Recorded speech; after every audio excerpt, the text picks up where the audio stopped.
इस इलाके का एक ही टाइगर है, जब वो आता है छा जाता है।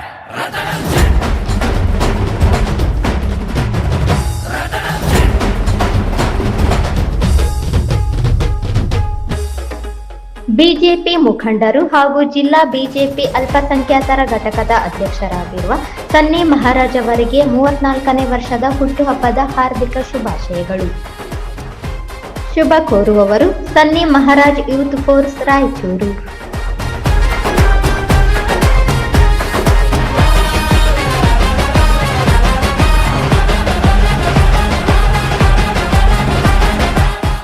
ಕರ್ನಾಟಕ ರಾಜ್ಯ ಭೋವಿ ವಡ್ಡರ ಸಂಘ ರಾಯಚೂರು ಜಿಲ್ಲಾ ಸಮಿತಿ ವತಿಯಿಂದ ಭೋವಿ ಅಭಿವೃದ್ಧಿ ನಿಗಮದ ಅನುದಾನ ಹಿಂಪಡೆಯುವ ಸರ್ಕಾರದ ನಿರ್ಧಾರವನ್ನು ತೀವ್ರವಾಗಿ ಖಂಡಿಸಿ ದಿನಾಂಕ 8 ಆಗಸ್ಟ್ 2025ರಂದು ಬೈಕ್ ರ್ಯಾಲಿ ಮತ್ತು ಬೃಹತ್ ಪ್ರತಿಭಟನೆ ಹಮ್ಮಿಕೊಳ್ಳಲಾಗಿದೆ ಎಂದು ನಾಗರಾಜ್ ಆಲ್ಕೋಡು ತಿಳಿಸಿದರು.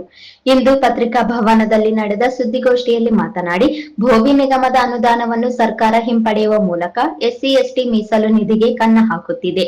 ಈ ಅನ್ಯಾಯದ ವಿರುದ್ಧ ಸಾಮಾಜಿಕ ನ್ಯಾಯಕ್ಕಾಗಿ ನಾವು ಹೋರಾಡುವುದು ಅನಿವಾರ್ಯ ಎಂದು ಹೇಳಿದರು.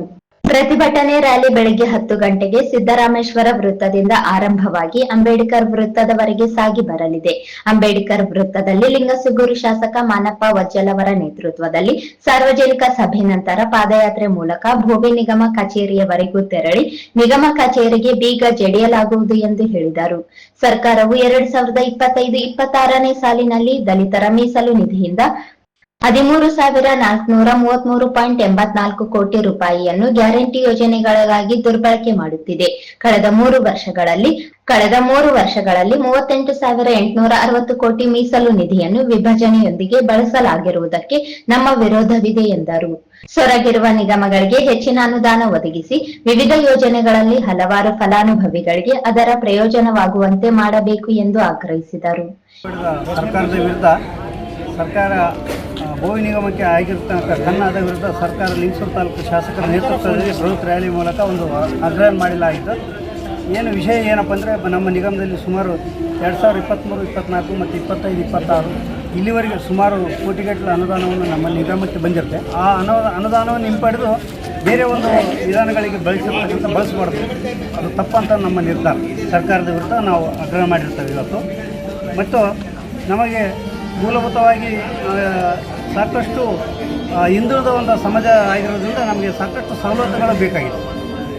ಭೋವಿ ನಿಗಮದಲ್ಲಿ ಯೋಜನೆಯಲ್ಲಿ ಸ್ವಾವಲಂಬಿ ಸಾರಥಿ ಯೋಜನೆ ಅಡಿಯಲ್ಲಿ ಸುಮಾರು ತಾಲೂಕಿಗೆ ಒಂದು 10 ಫಲಾನುಭವಿಗಳಿಗೆ ಕೊಡ್ತಕ್ಕಂಥ ವ್ಯವಸ್ಥೆ ಮಾಡಬೇಕು. ಹಾಗೆ ಭೋವಿ ನಿಗಮದ ಯೋಜನೆಯಲ್ಲಿ ಗಂಗಾ ಕಲ್ಯಾಣ ಯೋಜನೆಯಲ್ಲಿ ಪ್ರತಿ ತಾಲೂಕಿಗೆ ಒಂದು 100 ಫಲಾನುಭವಿಗಳಿಗೆ ಒಂದು ಬೋರ್ವೆಲ್ ಕೊಡುವಂಥ ವ್ಯವಸ್ಥೆ ಆಗಬೇಕು. ಹಾಗೆ ಮತ್ತು ನಮ್ಮ ನಿಗಮದಲ್ಲಿ ಸುಮಾರು ಒಂದು 100 ಜನ ಫಲಾನುಭವಿಗಳಿಗೆ ಹೊಲಿಗೆ ಯಂತ್ರವನ್ನು ಕೊಡತಕ್ಕಂಥ ಒಂದು ತಾಲೂಕಾದ ಮಟ್ಟದಲ್ಲಿ ವ್ಯವಸ್ಥೆ ಆಗಬೇಕು.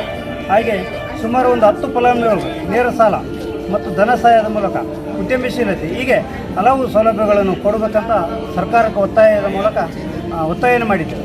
ಇದರ ವಿರುದ್ಧ ಮುಂದಿನ ದಿನಮಾನಗಳಲ್ಲಿ ನಮಗೆ ನ್ಯಾಯ ಸಿಕ್ಕಿಲ್ಲ ಅಂದರೆ ಉಗ್ರವಾಗಿ ಹೋರಾಟ ಮಾಡೋದ್ರ ಮೂಲಕ ಒಂದು ಕಾರ್ಯಕ್ರಮವನ್ನು ಹಮ್ಮಿಕೊಳ್ಳುತ್ತೇವೆ.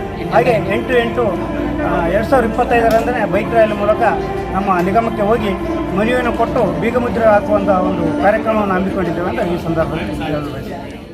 ಈ ಸಂದರ್ಭದಲ್ಲಿ ಜಿಲ್ಲಾಧ್ಯಕ್ಷ ನಾರಾಯಣಸ್ವಾಮಿ, ಕಾಶಿನಾಥ, ವೆಂಕಟೇಶ್ ಆದೋನಿ, ಕೆ ತಿಮ್ಮಪ್ಪ, ಲಕ್ಷ್ಮಣ ರಾಮನಗರ, ಯಲ್ಲಪ್ಪ, ನಾಗರಾಜ, ಸತ್ಯಪ್ಪ ಉಪಸ್ಥಿತರಿದ್ದರು.